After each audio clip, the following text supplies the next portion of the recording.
Man, it's absolutely wonderful to have you with us again, and it's lovely to see all our travelers back with us. Of course, we still got some people away, the Manicums, and who else was still away? Sorry? Oh, the Stewarts, that's who I was thinking of. It's nice to see Rob with us this morning. Been in hospital, been really struggling with his health, Rob. We really are been praying for you. Hey, it's very interesting, at my age, and maybe for people of my age and older, you will understand that every time you get a compliment, people will say, for someone your age. Like for certain, you're really looking good for someone your age. What's that? Hey, you're in great shape for someone your age. Even go to my doctor, he said, your blood pressure is great for someone your age. No, I don't want it to just be for someone my age, Please don't ever say you've got a gorgeous wife for someone her age. Okay, she's just flat gorgeous. Okay, I want to talk to you about something else this morning that is intergenerational. Doesn't matter whether you're 21 or whether you're 81. That is hard faith. You can have a great faith. And you need a great faith, because it doesn't matter whether you are a teenager or you're the octogenarian in your 80s or maybe even your 90s, because a soft faith just won't cut it in this age. So this morning I want to speak to you about hard faith. Easy faith will let you down when life takes you down. Okay, they will get it up. There we go. Easy faith will let you down, folks, when life takes you down. And life, let me tell you, folks, life will take you down. If you're in an easy place right now, this is not a bad time to put on your safety belt, because life will take you down. That's what happens in life. Here's an interesting thing for those of you who know anything about cars. When you can only, if your car is moving, you can only put on a safety belt on a smooth road. It's impossible, maybe some of you don't know this, it's impossible to put a safety belt on when the road is like that, because the system jams. It already knows that, listen, this is hard times. So it's in easy times that you need to buckle up, because hard times will come. I'll say again, easy faith will let you down when life takes you down, and life, it will take you down. When I was thinking about it, just thinking about our congregation, when life has taken people down, I was thinking about James. You speak to James. He's got a body full of bullet holes. Life will take you down. Sitting there at home eating supper, and all of a sudden you've got a body full of bullet holes. I was thinking of Diane. I mean, after a home invasion, beaten up, bruised, bleeding. If you don't have a hard faith, life will take you down. I was thinking of those who have been through horrendous things. I was thinking about, and we've got a number of people in this congregation who have lost children. Life will take you down. I was thinking of Laurel, a single mom who's got a special needs child. If you don't have a strong faith, life will take you down. I was thinking as Grant prayed for Lisa this morning, Lisa Stander, she was a member of this congregation. She's living in Cape Town now. Inoperable cancer. She's been given 6 months to live. If you don't have a strong faith, life will take you down. And I know that the people who've had the most impact on your life are the ones who exercise hard faith. And that type of faith is really hard to come by, and that type of faith, we need it, we stand on it when things are hard. I'll take you to the book of Habakkuk this morning. Habakkuk is one of those Old Testament books, and you might struggle to find it. If you say to me, where is it? I'll tell you it's next to Naaman, and you'll say, where is Naaman? It's one of the minor prophets in the Old Testament, and Habakkuk has only got 3 chapters. And the most amazing thing about this minor prophet, he's unlike all the other prophets. They speak on behalf of God to the people. But Habakkuk doesn't do that. He stands with the people and he asks God, why? He asked these hard questions of God. And so I want to speak to you about a why faith this morning. Habakkuk chapter 1 and verse 2. How long, Lord, must I call for help? In other words, you know this? Pray, pray, pray. How long, Lord, must I continue to cry out for you? But you do not listen. This is the prophet of God speaking, but Lord, you don't listen. I cry out, violence. Look everywhere. Everywhere we look around us, violence. You don't save.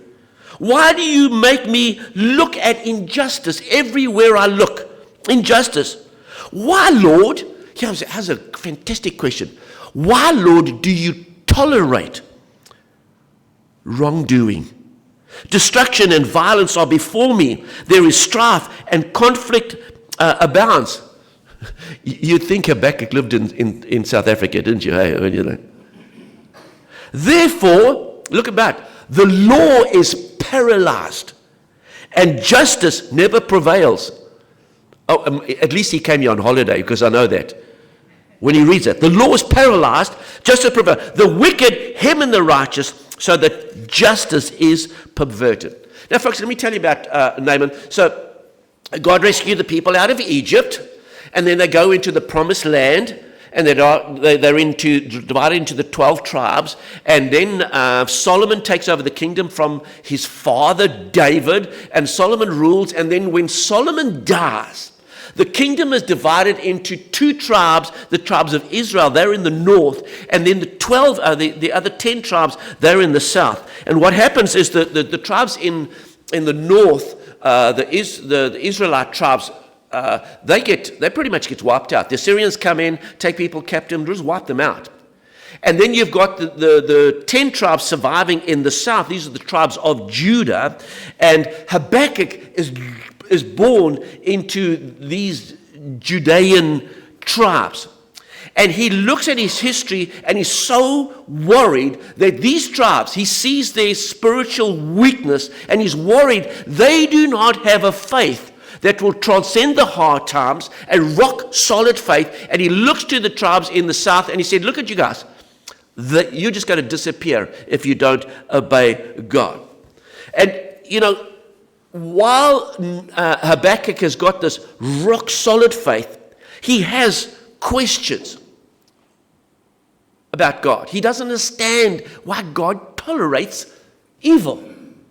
And I'm sure you have people speak to you and say, you know what, the reason I don't believe in God, because look at all the evil.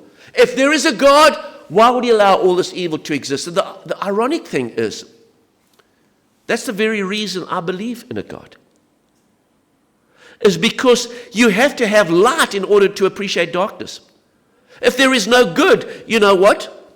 Evil would be the norm, but it's not the norm. And that's why Habakkuk takes all these why questions to God. You know, Richard Dawkins, of course, this famed atheist, he just says, you know, we live in this mechanical universe. We are just all cosmic accidents. And you know what? At least he's honest. And so listen, evil is just the normal course of the day. Evil is what you must just expect. And we say, no, there is a God, so we have to ask these why questions. We don't understand why God doesn't come in and take care of all this injustice in our world. And Habakkuk is sure of the existence of God and the very nature of God. A God of love, joy and peace and gentleness and kindness, a God that hates injustice. Habakkuk chapter 1, we move to verse 12 and verse 30. This is his kind of second complaint, Habakkuk. Lord, are you not from everlasting? My God, my Holy One. Lord, you never die. You, Lord, have appointed them to execute judgment. And I love this. You, Lord, you're my rock. You're my rock. I don't understand all this stuff. But Lord, you're my rock. You have ordained them to punish. Your eyes are too pure to look on evil. You cannot tolerate wrongdoing. Why then do you tolerate the treacherous? Lord, I don't understand this. Why are you silent while the wicked swallow up those more righteous than themselves? Folks, I tell you what, you've asked the same questions. When it's God, why? Why? Why does it seem like the evil flourish and good people, why do they suffer? So here's Habakkuk. Lord, you are too pure to look on evil. Why do you tolerate treacherous? God, you're holy, you are powerful, you are my rock. So then, why don't you tolerate evil? You know what? I'll say to you this morning, why faith will sustain us when we are between a rock and a hard place. Because we don't understand everything. So we ask these questions of God, but it doesn't mean that we have no faith in the very nature and the character of God. I think many of you might be right there right now. And this is why an easy faith will not cut it. Let me tell you about the church in China. So I heard one of our preachers in the Church of Christ from the Dallas area was up in China and got to speak to some officials and said, listen, why don't you tolerate Christianity in China? He said, no, we do. In fact, we have a state-sanctioned church. But then he went on to describe this sanctioned church. They have a state church in China. So you can go to church and you can sing songs about God. You can profess your faith in Jesus. But when you leave those doors, you better not mention his name. You can't make disciples. You can't gather in your home and praise his name and pray to him. You can't pray in public. And that's why there's this overwhelming underground disciple Christian movement in China. Because if you've got a hard faith, you cannot keep quiet about the goodness of God. Yes, you have questions. You don't understand why God will not allow you to have freedom of speech so you can bring people in their droves to Jesus. You don't understand that. But a hard faith allows you to press on to those things. You know, I grew up, I had such an easy upbringing. I think Grant and Debbie would agree with me. I mean, we had an easy faith. Until I left home, faith was easy. We just always worshipped, always glad. Church was always in our home. We just sang, prayed together. The Bible was always open in our house. And then all of a sudden, 18 years, I'm off to the army. Ooh, there's an eye-opener if you're a Christian. And then I'm out of the army. I'm in the working world. There's another eye-opener. Sure, people got different values, different morals out there, you know. And then I went to university, and that was another eye-opener. And then I got into ministry, and, you know, this is wonderful. And then I had to preach my first funerals, and, you know, mainly older people. And then I preached my first funeral of the death of a baby. An easy faith will not cut that. That's not a time for a gladde as Afrikaans people say. That's not a time for a slippery mouth to say stupid things like people say it feels.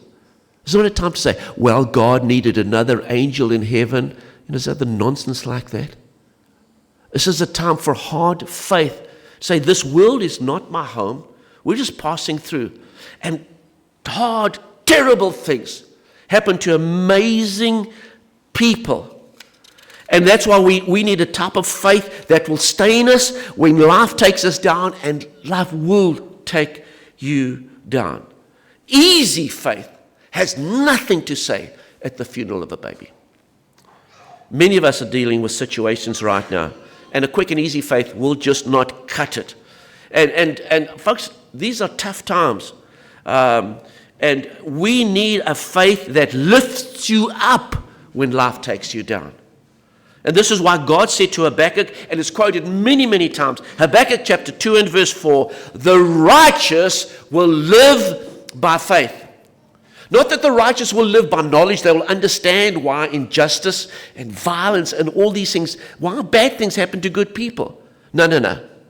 Faithful people, righteous people, they live by faith. Look how the Message puts it. Of course, the Message, this paraphrased, Eugene Peterson put this paraphrased version of this verse together. He said, but the person in right standing before God, through loyal and steady believing, he is fully alive. Really alive. To be really alive, you need to loyal and steady believing. A faith that has been exercised. Because I'll tell you what, you have no idea how strong your faith is until your faith has been exercised. So today we're speaking about a why faith. A why faith lives between how things are and who God is. That's what a why faith is. How things are, we don't understand it. But we understand who God is. God, we understand your ways are higher than our ways. And Habakkuk, this prophet of God, had a lot of whys. Why, God, do you tolerate injustice? Why do you tolerate wrongdoing? And Habakkuk struggled to reconcile the deity. I think you and I in this. We struggle to recognize the deity, who God is, and him sitting on the throne, and the reality that we see in this world, an evil world, that God could just speak or click his fingers and take care of. Here's the thing. Your whys are often going to be answered by your who. Your whys will be answered by your who. In other words, you question God on the basis of the kind of rock you know who God is. Example, a couple of years ago, there was a best-selling book called Why Do Bad Things Happen to Good People? It was written by Rabbi Harold Kushner, and he wrote this because he had been in a hard place. Him and his wife had a special needs son. But then his special needs son, he contracted this terrible virus, and apart from the genetic abnormality, he really suffered with incredible pain. And it led to his son's early death, but not only an early death, but to a painful death. And Rabbi Kushner tried to reconcile who God was and the bad things that happen in our world. And he came to the conclusion, God is good, but he can't do everything. That was his conclusion. He came to the conclusion that God is good, but he's not great. Because if he was great, he would have fixed the situation. He would have healed my son. And of course, the other extreme would be God is great, but he's not good. And that's why life is so hard. He wrestled with these different things. And I know we wrestle with these things. But we know God is good. And we know God is great. And you're going to resolve your why depending on the who your God is. If you understand who God is, and I know I'm really pushing your brains to be thinking of what we're talking about there. This is really sort of a higher grade type of lesson. Because we need a higher grade type of faith. And so for Habakkuk, he is the rock that he speaks about. Habakkuk would never have asked this if he was a polytheist, if he believed in many gods. He believed in one God. He was a monotheist. God, it's not like I can go to another God. You do that, you create, but I have to go to another God for healing. And I have to go to another God to explain violence and injustice in this world. But Habakkuk said there is one God, and Habakkuk is very clear. He is a good God. He is holy, and he is great, and he is on the throne. And I'm sure if those of you who are listening to me right now, you agree with me. God is a great God. And he's a good God. And he's on the throne. And so if you do that, and if you've got that type of faith, you will exercise that question. Why? Why? God, I don't understand this. Why are things the way that they are if you are who I think you are? And why you don't just understand everything. Why sometimes I think is overrated. Because when God gives an answer, it turns out sometimes to be an answer we just don't want to hear. We don't like that truth sometimes when we get it from God. And God gives an answer to Habakkuk. Habakkuk doesn't like the answer. God, why do you tolerate this stuff going on here on earth. Let's have a look at God's answer. Habakkuk chapter 1, verse 5 and 6. Look at the nations and watch and be utterly amazed. For I am going to do something in your days that you would not believe even if you were told. And I'm telling you what, Habakkuk is saying, yes, Lord, bring it on. Can't wait. Wipe out these people. And then God gives him an answer he doesn't want. I'm raising up the Babylonians. God says, those ruthless and impetuous people who sweep across the whole earth to seize dwellings not their own. God, hang on, you've just told us you're going to do this great thing, and now you're going to do this, well, in my eyes, dumb thing. It doesn't make sense. You know, he says, I see this injustice that you speak about. Don't worry, Habakkuk, I've got a plan, and I'm going to use the Babylonians to discipline my people. Have you noticed? We really want to hear from God until God says something we don't want to hear. We really want to hear from God until God gives us answers we do not want to hear. So Habakkuk went from, don't you care, God, to, that's not fair, God. So, but look at this. He's got another why in verse 13. Habakkuk chapter 1 and verse 13. Your eyes, Lord, they are too pure to look on evil. Lord, can you give me some advice? Babylonians? No, put them aside. Your eyes, they can't look on that evil. You cannot tolerate wrongdoing. Why then do you tolerate the treacherous? Why are you silent while the wicked swallow up those more righteous than yourselves? God, seriously, Habakkuk is saying, they are worse. These Babylonians, they're worse than we are. And he went from thinking God wasn't doing enough now to thinking God is doing too much. And by doing so, he was revealing that God was not meeting his expectations of what he thought God would be. And folks, put your seatbelt on for this next sentence.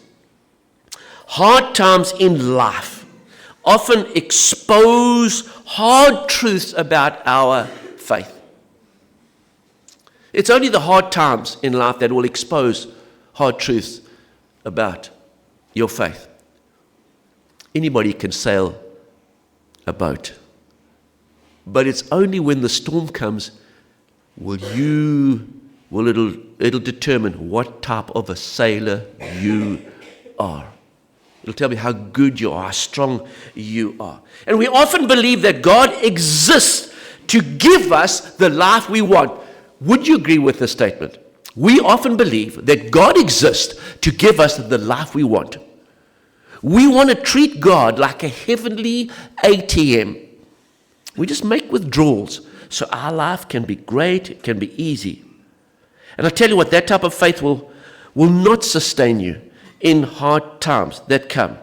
That type of faith will shatter your life when God does not live up to your and my expectations. We need a faith that hold on to God no matter what. Whether you have the intrusion, you get shot, or you get hijacked, or where you have the miscarriage, whether somebody walks out on you, where there's the financial collapse and the boss says, we don't need you anymore. You need the type of faith that will hold on to God no matter what. Let me just tell you a story about Tim Keller. Tim Keller writes a book on suffering. He tells the story of William Willimon. Willimon is a preacher. And he has a young couple in their church, and they have two lovely children already. And then the third child is born, and he's called to the hospital. When he gets to the hospital, the doctor is already. This child has Down's syndrome, and not only that, the child has this very serious respiratory illness, struggling to breathe. But it can be fixed with a simple operation. So the doctor suggests to the parents, why don't you just let nature take its course, and then you will eliminate the problem. The mother says, what do you mean eliminate the problem? And the doctor says, well, you've got a special needs child here.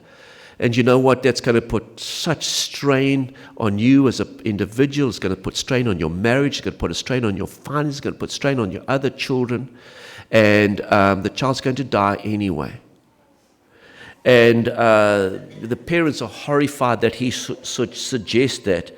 And eventually they speak to he speaks to Williman and said, listen, speak to these congregants of yours, the doctor says, so that they will make the right choices. And the mother, to her credit, she says, we have lived pretty much a life free of suffering. We've had such an easy life. But maybe suffering could teach us things that we have never learnt before. Maybe teach us to serve more, to love more, to be more patient, to lean on God more. And Keller reports that the doctor was so exasperated, he turned to Williman, the preacher, and said, listen, talk some sense into them. And Williman said that they are using sense. A type of sense you don't understand in this world. Because the world has a different way of looking at things. The primary worldview, our primary world, not our primary world, the primary worldview outside of that, is to avoid pain and get as much pleasure as you can out of this life. The doctor was right. If you come from a worldview that we are here just by accident, and if we just get rid of everything that is painful and difficult and will make us really strive in this life. If we get rid of all the pain and just move off to the pleasure, life will be in a different way. But they came from a different worldview, a worldview that is under the control of a very good God.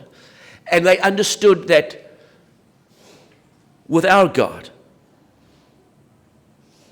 suffering can be redeemable. It can be redeemed. Suffering can give us strength and a glory that we would never earn before. The surgery was performed. They took him home and raised him. The child brought them incredible joy. And their faith was strengthened. People that have a faith that cannot be shaken probably have been through times in their life when their faith was shaken. If you have an unshakable faith, you've probably been through a time in your life when your faith was shaken to the core. They took their faith to another level. As we conclude, let me challenge you to exercise hard faith this morning. 3 things. Number 1, why faith is a faith that can be burdened. A why faith is a faith that can be burdened. It's right to be burdened by wrong. People with hard faith find it easy. People without a hard faith, it's easy to look and block out the evil in this world. Heard about a man who was he went to an impoverished country, and he went into a restaurant, and there in the restaurant he sat down to this lovely meal that had been prepared. He sat by the glass window looking outside on the pavement, and these really impoverished, hungry children that came, and they squashed up against the window, and they looked salivating at his meal. He just lost his appetite, put his knife and fork down. And the restaurant owner came over to his table and responded not by taking food to the hungry children, but by pulling down the blind. And he said to his patron, now they cannot see. Enjoy your food. Folks, hard faith says there is difficult stuff in ours. We don't pull the blinds and make like it doesn't happen. Hard faith will challenge you. Hard faith will make you cry. And it's better to have a hard faith than to have a hard heart. To say, I don't care about all that injustice. Number 2, why faith runs to God instead of running away from Him. A why faith runs to God instead of running away from Him. Hard faith presses in with difficult questions. instead of just pulling away. So when Habakkuk had a problem with God, he didn't just shut off God. He goes to God. It's, God, you're my rock. I don't understand. You don't look on evil. And he takes his problem to God. Habakkuk chapter 2 and verse 1. Chapter 2 and verse 1. I will stand and I will watch and station myself upon the ramparts. I will look to see what he will say to me and what answer I am to give to this complaint. I'm speaking on behalf of the people. Lord, explain to us. Habakkuk absolutely believed God would answer his request and explain to him why these things happen. God welcomes hard conversations. And you know this morning, God welcomes hard conversations. He is not afraid of them. By taking his question to God, Habakkuk was exercising his faith. He was saying, I would rather wrestle with you than do life without you. And then finally this morning, number 3, why faith views the mystery of God through the lens of the character of God. You know, one of the most important things that you know about faith is that there will always be a mystery about faith. And if there was no mystery, we would not need faith. If we knew everything, we wouldn't need faith. But it's a mysterious thing. I mean, think about this. Think about this is really, really important. It makes total sense to me that God will not always make total sense to me. It makes total sense to me that God will not always make total sense to me. I need a God whose thoughts are above my thoughts. I need a God whose ways are above my God, a God who is beyond me, a God who's bigger than me, a God who makes sometimes no sense whatsoever to me because then he is higher than me. You know, when I was a student, down now we're students in the USA, we live in a place where they had a terrible cold slaps and winters came through. And sometimes on the pathways you would get this ice. I tell you, you would stand on that ice, and as you've seen all YouTubes, you stand up, down you go, in that bitter cold. And as we walked from our home to the campus and back, we're always looking for the hard ground, the solid ground where there was no ice, where we could put both feet and we would be assured. Dr. Paul Brand, a believer, hand surgeon working in a leper colony in India, he spoke at a convention where lepers were present, and he said, you know, as a hand surgeon, I cannot help but look at people's hands. That's what I do. He said, I would love to have seen the hands of Jesus. Hands that had been pierced by nails. And as he spoke about how Jesus' hands would have been crippled by the nails going through there, he said he couldn't believe the lepers were they were lifting up their arms in unison. Somehow it brought comfort to them to know they have a God who understands their plight. And you know, Christianity is unique among all religions in the world because Christianity has a God who has suffered on a cross. And that's why our faith remembers the cross. When we have all the whys in this life, we remember the cross, and Jesus is our solid rock.